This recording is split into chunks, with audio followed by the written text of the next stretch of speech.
Jesus na mahal, dalhin niyo ang aking pasan,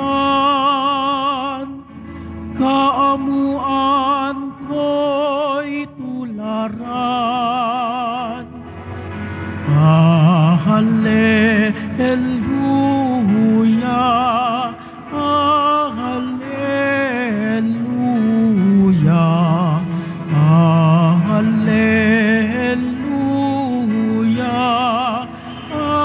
hallelujah.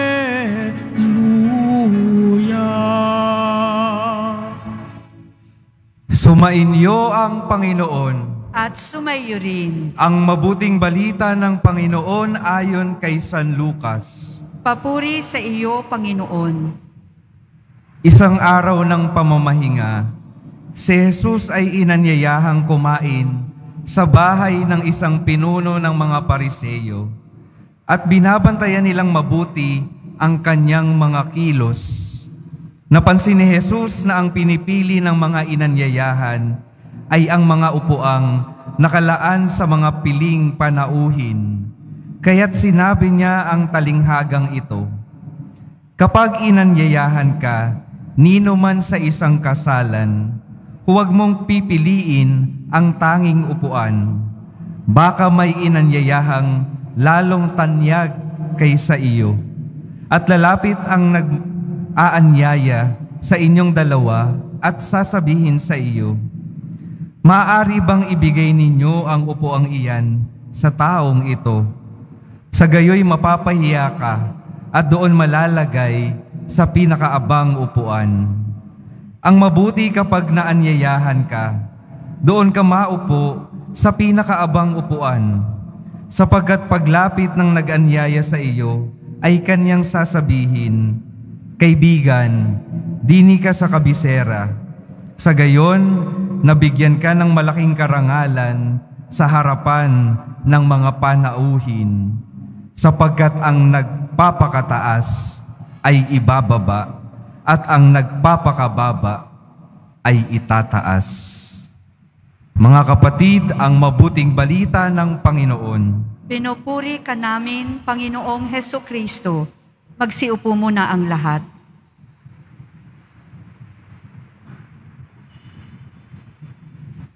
Magandang umaga po sa inyong lahat at maligayang pagdating sa tahanan ng ating mahal na pong Jesus Nazareno. Binabati din natin na mga kasama natin online, lalo na po mga may sakit at nag-aalaga sa may sakit at mga kababayan, mga kadeboto natin mula sa iba't ibang panig ng bansa at daigdig na nais sumama sa pagdiriwang ng misa dito sa Quiapo, sa Basilica Minor at Pambansang Dambana ni Jesus Nazareno. Bigyan natin ng papuri, parangal at pasasalamat ang ating minamahal na Nuestro Padre Jesus Nazareno.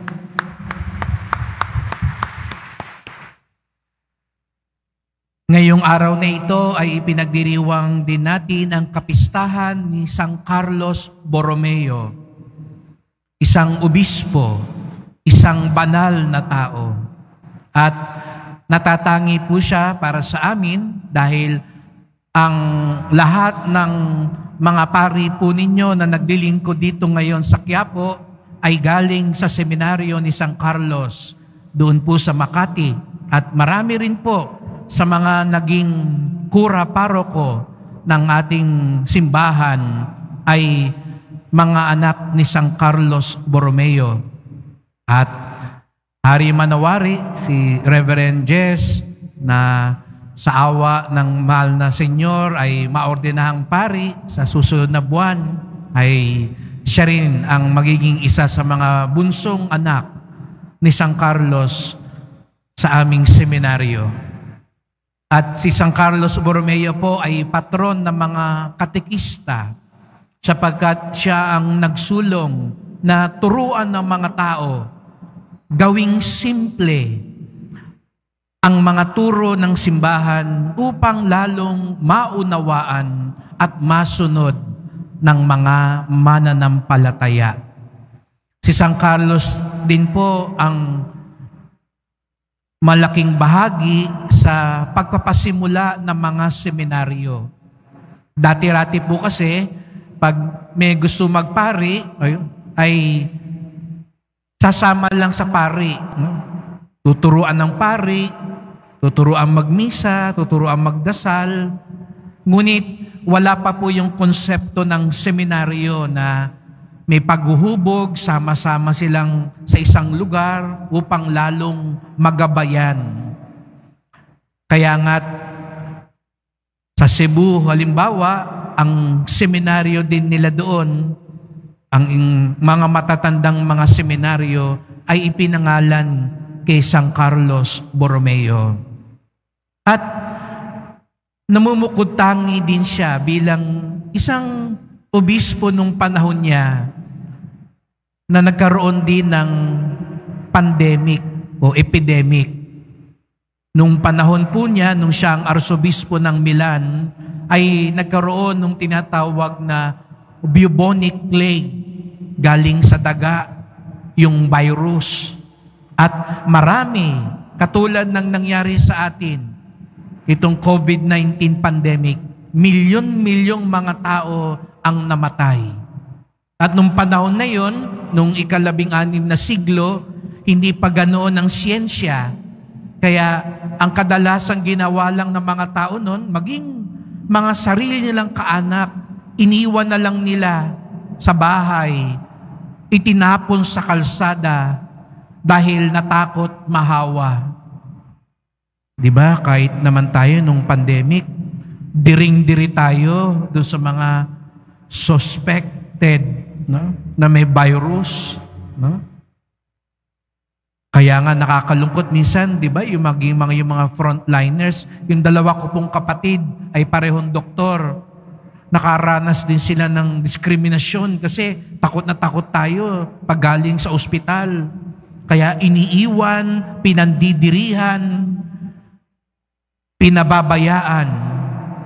Ngunit si San Carlos Borromeo po ang naiwan, nag-alisa na yung maging mga nasa pamahalaan, yung mga mayayaman, lumipat sa ibang lugar. Pero ang arsobispo ng Milan ang naiwan at nangalaga sa mga may sakit. Kaya nga sa maagang gulang ay binawian din siya ng buhay dahil sa paglilingkod at pag-iisip ng kabutihan ng kanyang kapwa. At nung siya po ay ginawang obispo, alam niyo po, ang mga obispo ay may mga motto. Ang motto po, halimbawa ni Cardinal Advincula, ay Audiam, ako'y makikinig. Si Cardinal Sin po, ang kanyang motto ay Serviam, ako'y maglilingkod. Si San Carlos Borromeo po, ang kanyang motto ay Humilitas. Humilitas, nang ibig sabihin, pagpapakumbaba, humility. Siguro, naisa-isip at naisa-puso ni San Carlos yung isang turo ni San Agustin. Nung tinanong daw si San Agustin, papaano makapapasok sa langit? Ano raw yung 3 bagay na kailangan mo para makapasok ka sa langit? Alam niyo ang sagot ni San Agustin? Pagpapakumbaba, pagpapakumbaba, pagpapakumbaba. 3 hiningi, pero isa lang ang sagot ni San Agustin. Pagpapakumbaba. Kung gusto mong pumasok sa langit, kung gusto mong maging tunay na deboto at alagad ni Jesus Nazareno, dapat may pagpapakumbaba. Kaya nga sabi ng Panginoon sa Ebanghelyo ngayon, ang nagpapakataas ang ibababa at ang nagpapakababa ang itataas. Kaya nga sabi rin niya, siya na guro at pinuno ang naglingkod sa lahat. Kaya naalala nyo nung hinugasan niya ang mga paa ng mga apostol? Pagpapakumbaba. walang mayabang sa langit. Tandaan natin yon. Walang makapapasok sa langit na mayabang. Dahil si Jesus Nazareno na ating pinakasusunod ay puno ng pagpapakumbaba. Sabi din po ng isang santo, si San Juan Climacus, maraming pwedeng tularan ang demonyo. Maraming pwede siyang gawing mapagkunwari. Ang demonyo raw, di ba, naalala nyo sa Ebanghelyo, kabisado ang Biblia. Ang demonyo pwedeng gumawa ng himala. Pwede rin niyang gawing tinapay yung bato. Ang demonyo pwedeng maglipad-lipad. Parang anghel, dahil anghel din ng demonyo, kung di nyo na nakakalimutan. Ang demonyo pwede ring magtalon mula sa mataas na gusali at hindi mamatay. Pero sabi ni San Juan Climacus, may isang bagay daw na hindi pwedeng gawin ng demonyo. Hindi niya pwedeng gawin ang magpakumbaba.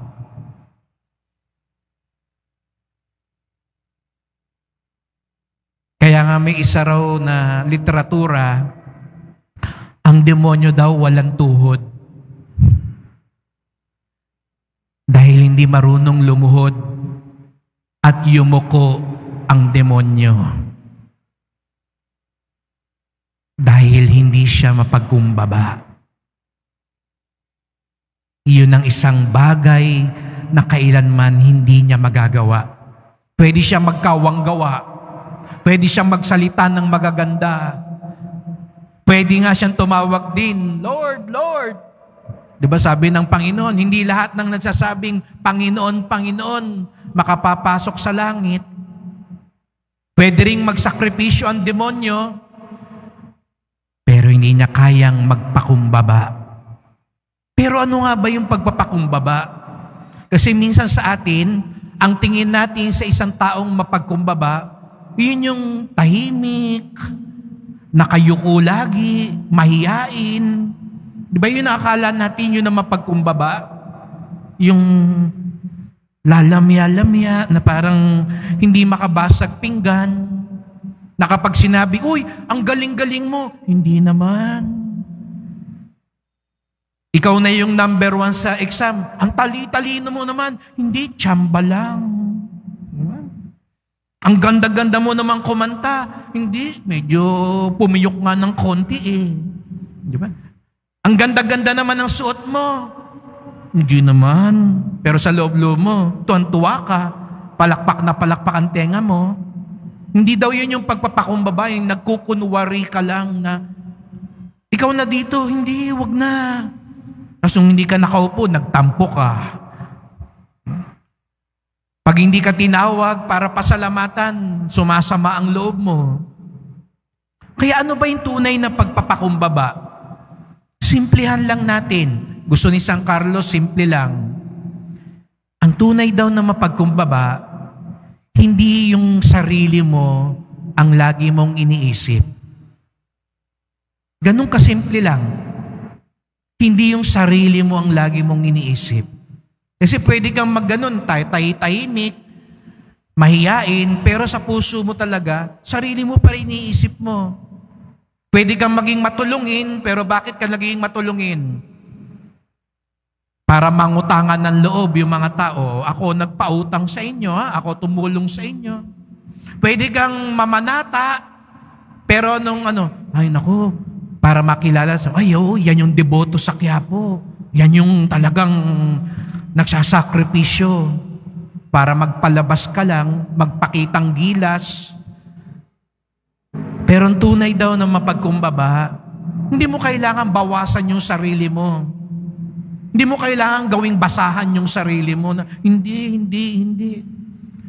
Ang subukan mo lang, wag laging sarili mo ang isipin mo. Hindi ba ganun ang ating mahal na poon? Bakit niya pasa ng krus? Kung sarili lang niya inisip niya, ay bibitawan niya yung krus. Bakit siya naghihirap? Kasi ang iniisip niya, tayo, yung kaligtasan natin, yung kabutihan natin, yun ang tunay na pagpapakumbaba. Kaya nga si San Carlos Borromeo, nag-alisa na ang lahat nung epidemya. Bakit siya naiwan para maglingkod? Kasi kung sarili niyang inisip niya, umalis na rin siya. Pero ang inisip niya, ang kapakanan ng mga tao, lalo na yung mga nangangailangan. Sa pamilya, pag nag-uusap kayo, lagi ba yung gusto mo ang dapat manaig? Lagi bang ang tama yung iniisip mo? Sa samahan, lagi ba yung mungkahi mo ang dapat manaig? Kung ang bawat galaw natin, ang iniisip lagi natin, yung sarili natin, malayo-layo pa ho tayo sa pagpapakumbaba. Kaya't sa pagpapatuloy ng misang ito po yung ipagdasal natin. Kahit sa dasal mo, ang dasal mo ba para lagi lang sa'yo? O marami ka ring ibang pinagdarasal? Kung sabihin sa'yo ngayon ng mahal na Senyor, maghihimala ako sa'yo, pero pwede bang hindi muna yung dasal mo? Kaninong dasal? Sino yung ibang taong gusto mong bigyan ko ng himala? Ano isasagot mo sa mahal na Senyor? Igigiit mo ba? Wag naman mauna na yung dasal ko. Wag naman muna sila. Ako muna. Pwede bang subukan natin ngayon yon sa misang ito? Mahal na poon, marami akong pinagdarasal pero meron din po ngayon akong kakilala, merong akong kaanak, meron akong kaibigan na tingin ko po mas nangangailangan ngayon. Malugod pong ipagpapaliban ko yung sagot niyo sa akin, unahin niyo mo po na sila. Kaya ba natin yon? Kung sa puso mo, makakaya mo yon dahil alam mo, mas may nangangailangan. Malapit ka na sa landas ng pagpapakumbaba. Gusto mong pumasok sa langit? Gusto mong makapiling si Jesus Nazareno? Gusto mong matulad sa Kanya? Simple lang, magpakumbaba ka.